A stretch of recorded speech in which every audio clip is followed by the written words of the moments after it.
A professor of archaeology disappears and the team investigate. That's in Scooby-Doo. And now, on TBC1, Matanori.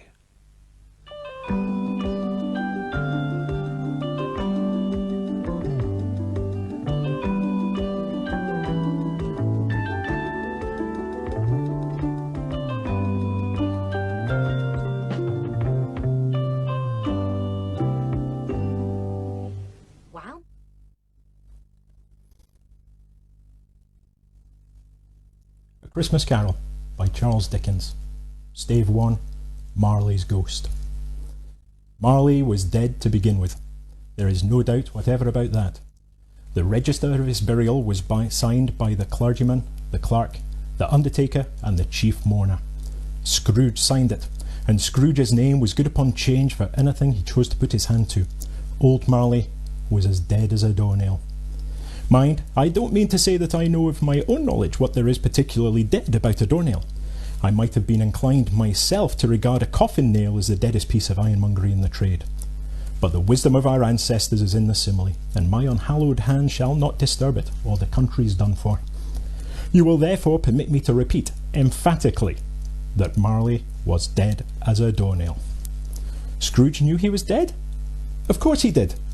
How could it be otherwise? Scrooge and he were partners for I don't know how many years. Scrooge was his sole executor, his sole administrator, his sole assign, his sole residuary legatee, his sole friend and sole mourner. And even Scrooge was not so dreadfully cut up by the sad event, but that he was an excellent man of business on the very day of the funeral, and solemnised it with an undoubted bargain. The mention of Marley's funeral brings me back to the point I started from. There is no doubt that Marley was dead. This must be distinctly understood, or nothing wonderful can come of the story I am going to relate. If we were not perfectly convinced that Hamlet's father died before the play began, there would be nothing more remarkable in his taking a stroll at night in an easterly wind upon his own ramparts than there would be in any other middle-aged man rashly turning out after dark in a breezy spot, say St. Paul's churchyard for instance, literally to astonish his son's weak mind. Scrooge never painted out old Marley's name. There it stood, years afterwards, above the warehouse door. Scrooge and Marley.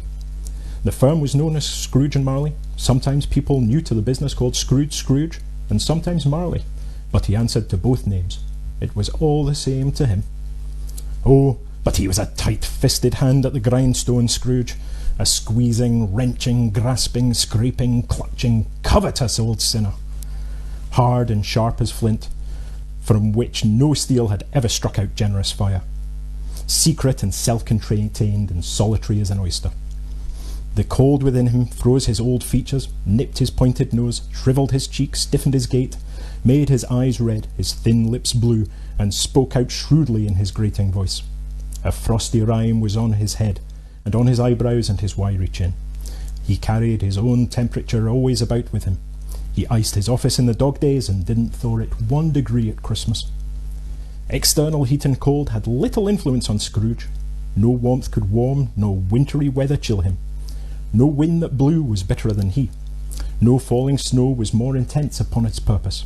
No pelting rain less open to entreaty. Foul weather didn't know where to have him. The heaviest rain and snow and hail and sleet could boast of the advantage over him in only one respect. They often came down handsomely, and Scrooge never did. Nobody ever stopped him in the street to say with gladsome looks, "My dear Scrooge, how are you? When will you come to see me?"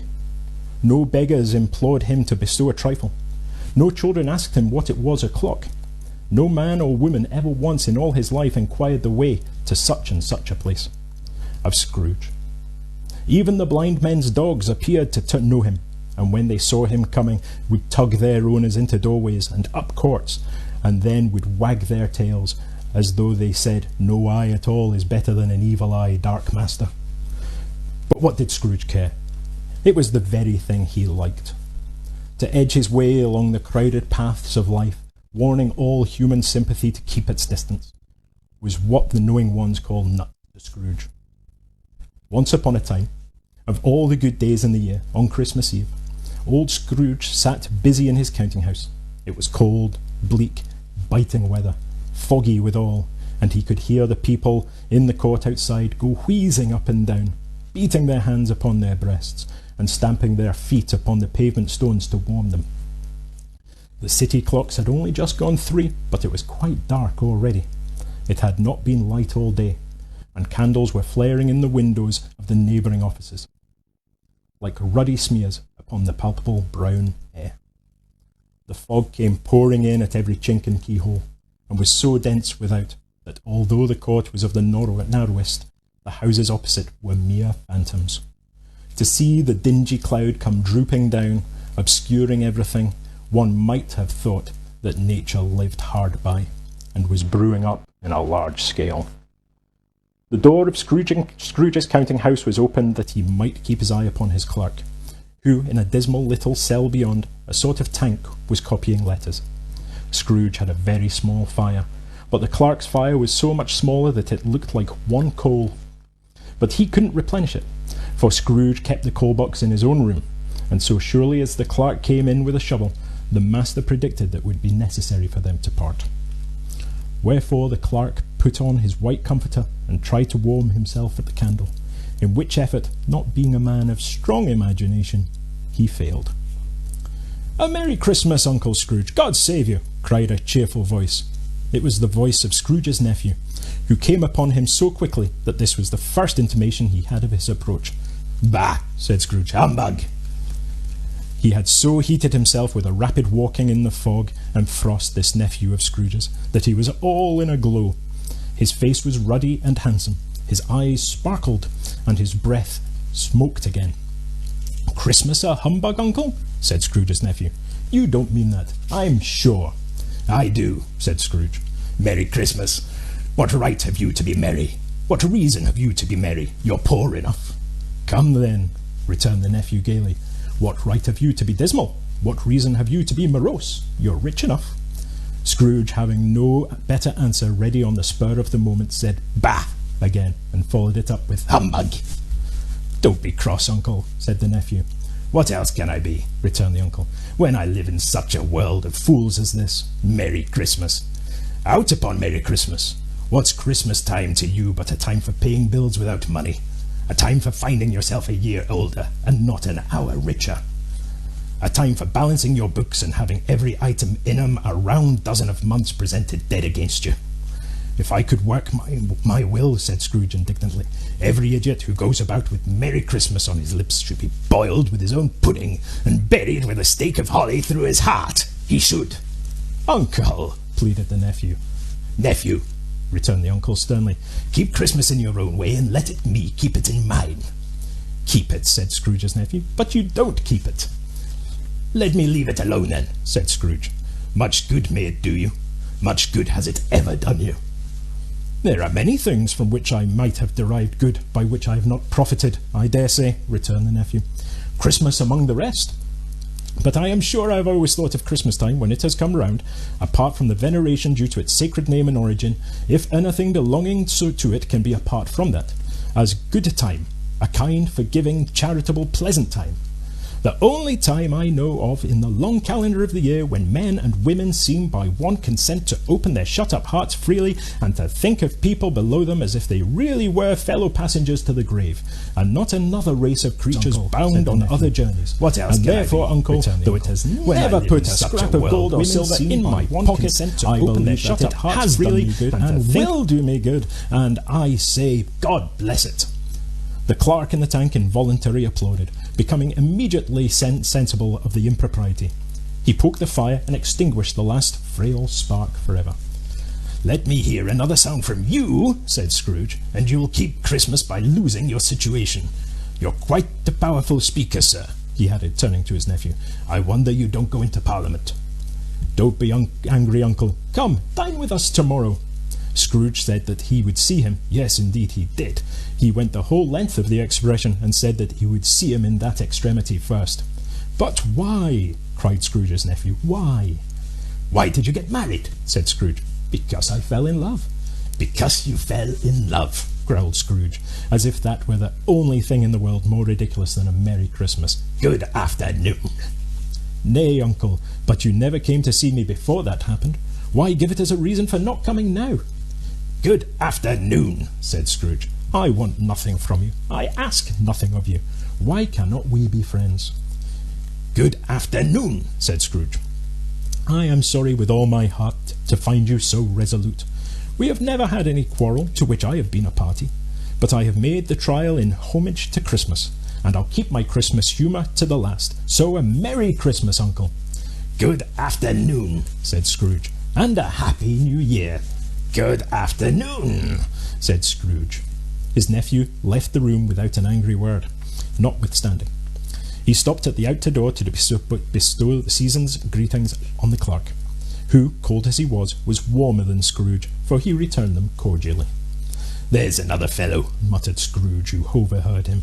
"My clerk with 15 shillings a week, and a wife, family, talking about a Merry Christmas. I'll retire to Bedlam." This lunatic, in letting Scrooge's nephew out, had let 2 other people in. They were portly gentlemen, pleasant to behold, and now stood with their hats off in Scrooge's office. They had books and papers in their hands, and bowed to him. "Scrooge and Marleys, I believe," said one of the gentlemen, referring to his list. "Have I the pleasure of addressing Mr. Scrooge or Mr. Marley?" "Me. Mr. Marley has been dead these 7 years," Scrooge replied. "He died 7 years ago this very night." "We have no doubt his liberality is well represented by his surviving partner," said the gentleman, presenting his credentials.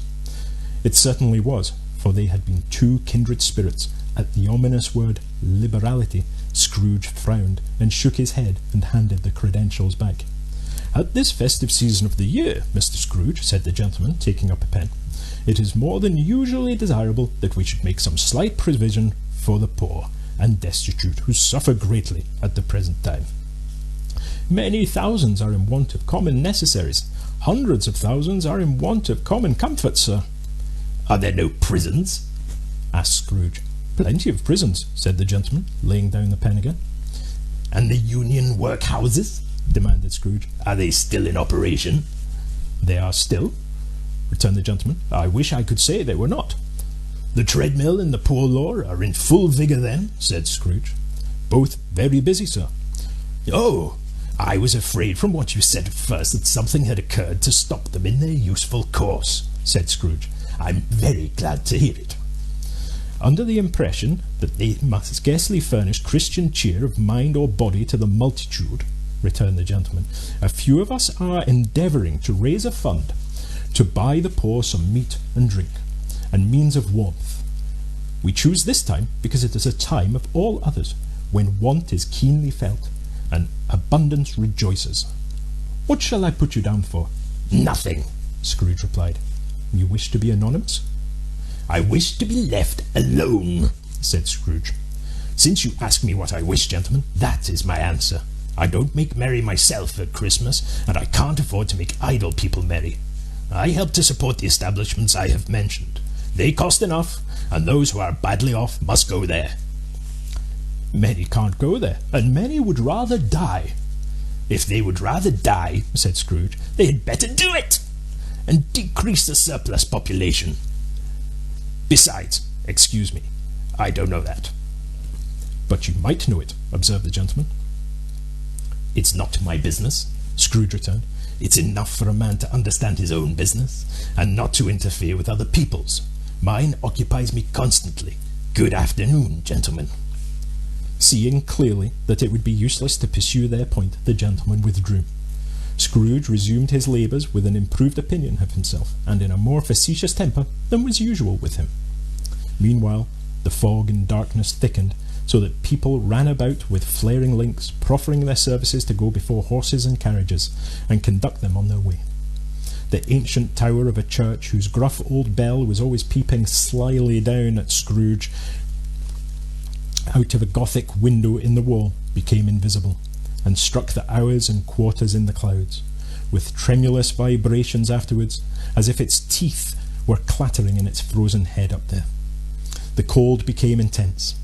In the main street, at the corner of the court, some labourers were repairing the gas pipes, and had lighted a great fire in a brazier, round which a party of ragged men and boys were gathered, warming their hands and winking their eyes before the blaze in rapture.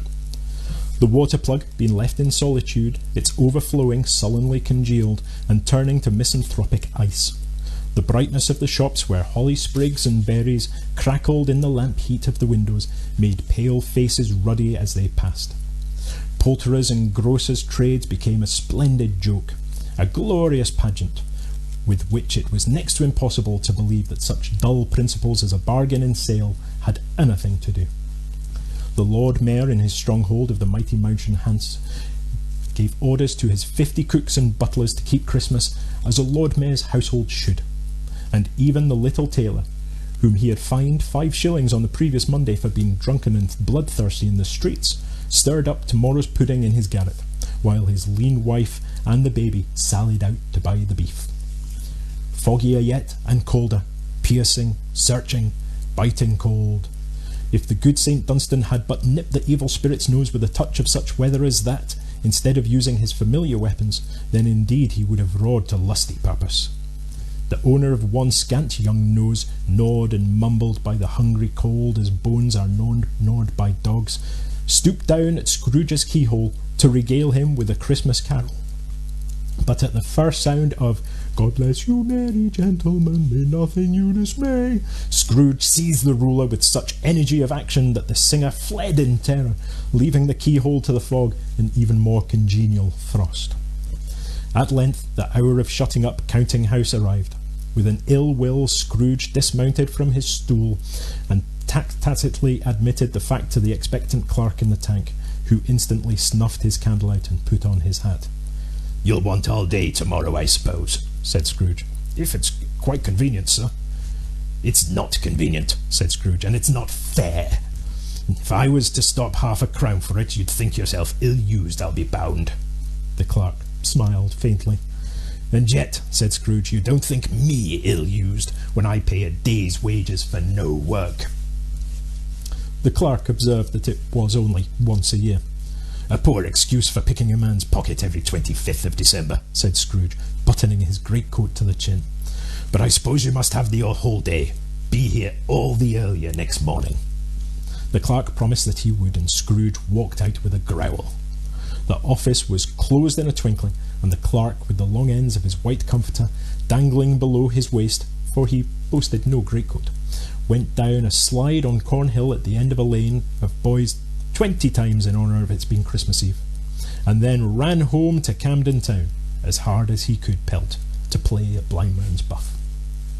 Scrooge took his melancholy dinner in his usual melancholy tavern, and having read all the newspapers and beguiled the rest of the evening with his banker's book, went home to bed. He lived in chambers which had once belonged to his deceased partner. They were a gloomy set of suites, in a lowering pile of building up a yard, where it had so little business to be that one could scarcely help fancying it must have run there when it was a young house, playing at hide-and-seek with the other houses, and have forgotten its way out again. It was old enough now, and dreary enough, for nobody lived in it but Scrooge, the other rooms being all let out as offices. The yard was so dark that even Scrooge, who knew its every stone, was fain to grope with his hands. The fog and frost so hung about the black old gateway of the house that it seemed as if the genius of the weather sat in mournful meditation on the threshold. Now, it is a fact that there was nothing at all particular about the knocker on the door, except that it was very large. It is also a fact that Scrooge had seen it night and morning during his whole residence in that place. Also, that Scrooge had as little of what is called fancy about him as any man in the city of London, even including, which is a bold word, the corporation, alderman, and livery. Let it also be borne in mind that Scrooge had not bestowed one thought on Marley since his last mention of his 7 years dead partner that afternoon. And then let any man explain to me, if he can, how it happened that Scrooge, having his key in the lock of the door, saw in the knocker, without it undergoing any intermediate process of change, not a knocker, but Marley's face. Marley's face. It was not an impenetrable shadow as the other objects in the yard were, but had a dismal light about it, like a bad lobster in a dark cellar. It was not angry or ferocious, but looked at Scrooge as Marley used to look, with ghostly spectacles turned up upon its ghostly forehead. The hair was curiously stirred, as if by breath or hot air, and though the eyes were wide open, they were perfectly motionless. That, and in livid colour, made it horrible, but its horror seemed to be in spite of the face and beyond its control, rather than a part of its own expression. As Scrooge looked fixedly at this phenomenon, it was a knocker again. To say that he was not startled, or that his blood was not conscious of a terrible sensation to which it had been a stranger from infancy, would be untrue. But he put his hand upon the key he had relinquished, turned it sturdily, walked in, and lighted his candle. He did pause, with a moment's irresolution, before he shut the door, and he did look cautiously behind it first, as if he half expected to be terrified with the sight of Marley's pigtail sticking out of the hall. But there was nothing on the back of the door, except the screws and nuts that held the knocker on, so he said, "Pooh, pooh," and closed it with a bang. The sound resounded through the house like thunder. Every room above, and every cask in the wine merchant's cellars below, appeared to have a separate peal of echoes of its own. Scrooge was not a man to be frightened by echoes. He fastened the door, and walked across the hall, and up the stairs slowly too, trimming his candle as he went.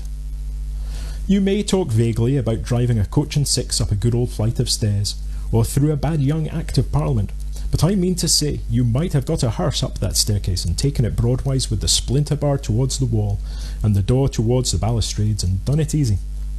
There was plenty of width for that, and room to spare, which is perhaps the reason why Scrooge thought he saw a locomotive hearse going on before him in the gloom. Half a dozen gas lamps out of the street wouldn't have lighted the entry too well, so you may suppose that it was pretty dark with Scrooge's dip. Up Scrooge went, not caring a button for that. Darkness is cheap, and Scrooge liked it. But before he shut his heavy door, he walked through his rooms to see that all was right. He had just enough recollection of the face to desire to do that. Sitting room, bedroom, lumber room, all as they should be. Nobody under the table, nobody under the sofa. A small fire in the grate, spoon and basin ready, and a little saucepan of gruel, for Scrooge had a cold in his head, upon the hob. Nobody under the bed, nobody in the closet, nobody in his dressing gown, which was hanging up in a suspicious attitude against the wall.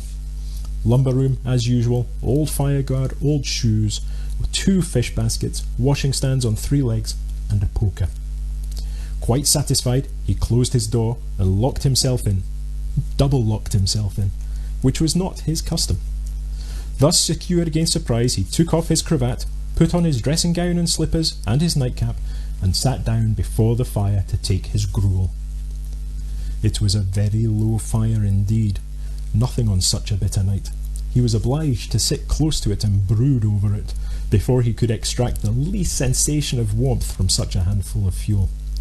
The fireplace was an old one, built by some Dutch merchant long ago, and paved all round with some quaint Dutch tiles, designed to illustrate the scriptures. There were Cains and Abels, Pharaoh's daughters, queens of Sheba, angelic messengers descending through the air on clouds like featherbeds, Abrahams, Belshazzars, apostles, putting off to sea in butterboats, hundreds of figures to attract his thoughts, and yet that face of Marley, 7 years dead, came like the ancient prophet's rod and swallowed up the whole. If each smooth tile had been a blank at first, with power to shape some picture on its surface from the disjointed fragments of his thoughts, there would have been a copy of old Marley's head on every one. "Humbug!" said Scrooge, and walked across the room. After several turns he sat again. As he threw his head back in the chair, his glance happened to rest upon a bell. A disused bell that hung in the room and communicated, for some purpose now forgotten, with a chamber in the highest story of the building. It was with great astonishment, and with a strange, inexplicable dread, that as he looked he saw the bell begin to swing. It swung so softly in the outset that it scarcely made a sound, but soon it rang out loudly, and so did every bell in the house. This might have lasted half a minute, or a minute, but it seemed an hour. The bells ceased as they had begun, together. They were succeeded by a clanking noise, deep down below, as if some person were dragging a heavy chain over the casks in the wine merchant's cellar. Scrooge then remembered to have heard that ghosts in haunted houses were described as dragging chains. The cellar door flew open with a booming sound, and then he heard the noise much louder on the floors below, then coming up the stairs, then coming straight towards his door. "It's humbug still," said Scrooge. "I won't believe it." His colour changed though, when, without a pause, it came on through the heavy door and passed into the room before his eyes. Upon its coming in, the dying flame leaped up as though it cried, "I know him, Marley's ghost," and fell again. The same face, the very same. Marley in his pigtail, usual waistcoat, tights and boots, the tassels on the latter bristling like his pigtail and his coat skirts, and the hair upon his head. The chain he drew was clasped upon his middle. It was long and wound about him like a tail, and it was made, for Scrooge observed it closely, of cash boxes, keys, padlocks, ledgers, deeds, and heavy purses wrought in steel. His body was transparent, so that Scrooge, observing him and looking through his waistcoat, could see the 2 buttons on his coat behind. Scrooge had often heard that Marley had no bowels, but he had never believed it until now. No, nor did he believe it even now, though he looked the phantom through and through and saw it standing before him, though he felt the chilling influence of its death-cold eyes and marked the very texture of the folded neckerchief round about his head and chin, which wrapper he had not observed before. He was still incredulous and fought against his senses. "How now?" said Scrooge, caustic and cold as ever. "What do you want with me?" "Much." Marley's voice, no doubt about it. "Who are you?" "Ask me who I was." "Who were you then?" said Scrooge, raising his voice. "You're particular, for a shade." He was going to say, "to a shade," but substituted this as more appropriate. "In life, I was your partner, Jacob Marley." Can you sit down?" asked Scrooge, looking doubtfully at him. "I can." "Do it then." Scrooge asked the question because he didn't know whether a ghost so transparent might find himself in a condition to take a chair, and felt that in the event of it being impossible, it might involve the necessity of the embarrassing explanation. But the ghost sat down on the opposite side of the fireplace, as if he were quite used to it. "You don't believe in me," observed the ghost. "I don't," said Scrooge. "What evidence would you have of my reality, beyond that of your senses?" "I don't know," said Scrooge. "Why do you doubt your senses?" "Because," said Scrooge, "a little thing affects them. A slight disorder of the stomach makes them cheats. You may be an undigested bit of beef, a blot of mustard, a crumb of cheese, a fragment of an underdone potato. There's more of gravy than of grave about you, whatever you are." Scrooge was not much in the habit of cracking jokes, nor did he feel, in his heart, by any means waggish then. The truth is that he tried to be smart as a means of distracting his own attention and keeping down his terror, for the spectre's voice disturbed the very marrow in his bones. To sit, staring at those fixed, glazed eyes, in silence for a moment, would play, Scrooge felt, the very deuce with him. There was something very awful, too, in the spectre's being provided with an infernal atmosphere of its own. Scrooge could not feel it himself, but this was clearly the case, for though the ghost sat perfectly motionless, its hair and skirts and tassels were still agitated as by the hot vapour from an oven. "You see this toothpick?" said Scrooge, returning quickly to the charge for the reason just assigned, and wishing, though it were only for a second, to divert the vision's stony gaze from himself. "I do," said the ghost. "You are not looking at it," said Scrooge. "But I see it," said the ghost, notwithstanding. "Well," returned Scrooge, "I have but to swallow this, and be for the rest of my days persecuted by a legion of goblins, all of my own creation. Humbug, I tell you, humbug!" At this, the spirit raised a frightful cry, and shook its chain with such a dismal and appalling noise that Scrooge held on tight to his chair to save himself from falling in a swoon. But how much greater was his horror when the phantom, taking off the bandage round its head as if it were too warm to wear indoors, its lower jaw dropped down upon its breast. Scrooge fell upon his knees and clasped his hands before his face. "Mercy!" he said. "Dreadful apparition, why do you trouble me?"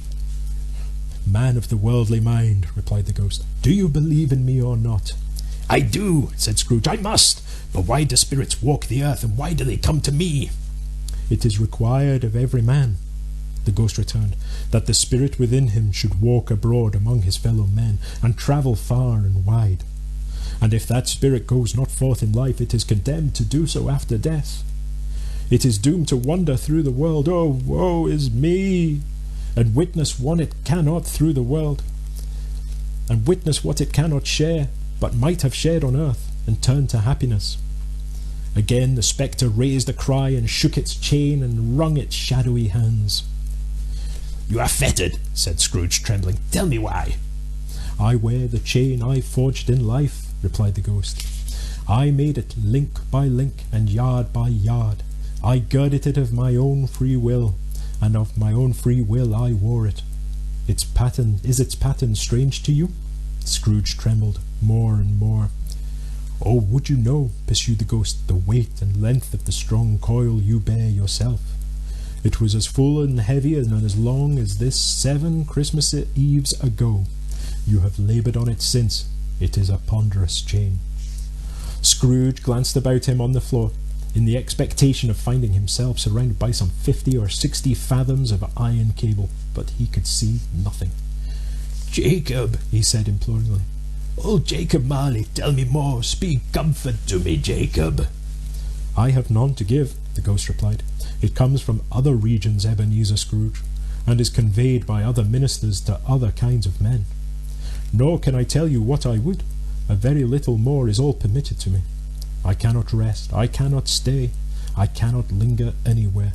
My spirit never walked beyond our counting house. Mark me, in my life my spirit never roamed beyond the narrow limits of our money-changing hole, and weary journeys lie before me." It was a habit with Scrooge, whenever he became thoughtful, to put his hands in his breeches pockets. Pondering on what the ghost had said, he did so now, but without lifting up his eyes or getting off his knees. You must have been very slow about it, Jacob," Scrooge observed in a business-like manner, though with humility and deference. "Slow?" the ghost repeated. 7 years dead," mused Scrooge. "And travelling all that time?" "The whole time," said the ghost. "No rest, no peace, incessant torture of remorse." "You travel fast," said Scrooge. "On the wings of the wind," replied the ghost. "You might have got over a great quantity of ground in 7 years," said Scrooge. The ghost, on hearing this, set up another cry, and clanked its chain so hideously in the dead silence of the night that the ward would have been justified in indicting it for a nuisance. "Oh, captive bound and double ironed," cried the phantom, "not to know that ages of incessant labour by immortal creatures, for this earth must pass into eternity before the good of which it is susceptible it is all developed. Not to know that any Christian spirit working kindly in its little sphere, whatever it may be, will find its mortal life too short for its vast means of usefulness. Not to know that no space of regret can make amends for one's life's opportunities missed. Yet such was I, oh, such was I." "But you were always a good man of business, Jacob," faltered Scrooge, who now began to apply himself to this.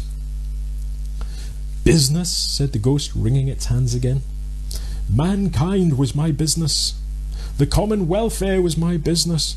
Charity, mercy, forbearance, and benevolence were all my business. The dealings of my trade were but a drop of water in the comprehensive ocean of my business. It held up its chain at arm's length, as if that were the cause of its unavailing grief, and flung it heavily upon the ground again. "At this time of the rolling year," the spectre said, "I suffer most. Why did I walk through crowds of fellow beings with my eyes turned down, and never raised them to that blessed star which led the wise men to a poor abode? Were there no poor homes to which its light might have conducted me?" Scrooge was very much dismayed to hear the spectre going on at this rate, and began to quake exceedingly. "Hear me," cried the ghost. "My time is nearly gone." "I will," said Scrooge. "But don't be hard upon me. Don't be flowery, Jacob, pray." "How is it that I appear before you in a shape that you can see I may not tell? I have sat invisible beside you many and many a day." It was not an agreeable idea. Scrooge shivered and wiped the perspiration from his brow. "That is no light part of my penance," pursued the ghost. "I am here tonight to warn you that you have yet a chance and hope of escaping my fate, a chance and hope of procuring Ebenezer." "You were always a good friend to me," said Scrooge. "Thank ye." "You will be haunted," resumed the ghost, "by 3 spirits." Scrooge's countenance fell almost as low as the ghost's had done. "Is that the chance and hope you mentioned, Jacob?" he demanded, in a faltering voice. "It is." I think I'd rather not," said Scrooge. "Without their visits," said the ghost, "you cannot hope to shun the path I tread. Expect the first tomorrow when the bell tolls 1. "Couldn't I take 'em all at once and have it over, Jacob?" hinted Scrooge. "Expect the second on the next night at the same hour. The third upon the next night when the last stroke of 12 has ceased to vibrate. Look to see me no more, and look that for your own sake you remember what has passed between us." When it had said these words, the spectre took its wrapper from the table and bound it round its head as before. Scrooge knew this by the smart sound its teeth made when the jaws were brought together by the bandage. He ventured to raise his eyes again, and found his supernatural visitor confronting him in an erect attitude, with its chain wound over and about its arm. The apparition walked backward from him, and at every step it took, the window raised itself a little, so that when the spectre reached it, it was wide open. It beckoned Scrooge to approach, which he did. When they were within 2 paces of each other, Marley's ghost held up its hand, warning him to come no nearer. Scrooge stopped. Not so much in obedience as in surprise and fear, for on the raising of the hand he became sensible of confused noises in the air, incoherent sounds of lamentation and regret, wailings inexpressibly sorrowful and self-accusatory. The spectre, after listening for a moment, joined in the mournful dirge and floated out upon the bleak, dark night. Scrooge followed to the window. Desperate in his curiosity, he looked out. The air filled with phantoms, wandering hither and thither in restless haste, and moaning as they went. Every one of them wore chains like Marley's ghost. Some few, they might be guilty governments, were linked together. None were free.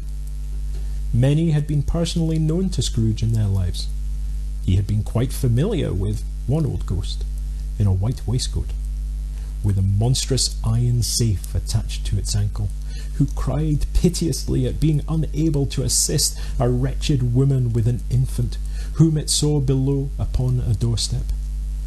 The misery with them all was clearly that they sought to interfere for good in human matters, and had lost the power forever. Whether these creatures faded into mist or mist enshrouded them, he could not tell. But they and their spirit voices faded together, and the night became as it had when he walked home. Scrooge closed the window and examined the door by which the ghost had entered. It was double locked, as he had locked it with his own hands, and the bolts were undisturbed. He tried to say "Humbug," but stopped at the first syllable, and being, from the emotion he had undergone, or the fatigues of the day, or his glimpse of the invisible world, or the dull conversation of the ghost, or the lateness of the hour, much in need of repose, went straight to bed without undressing, and fell asleep upon the instant.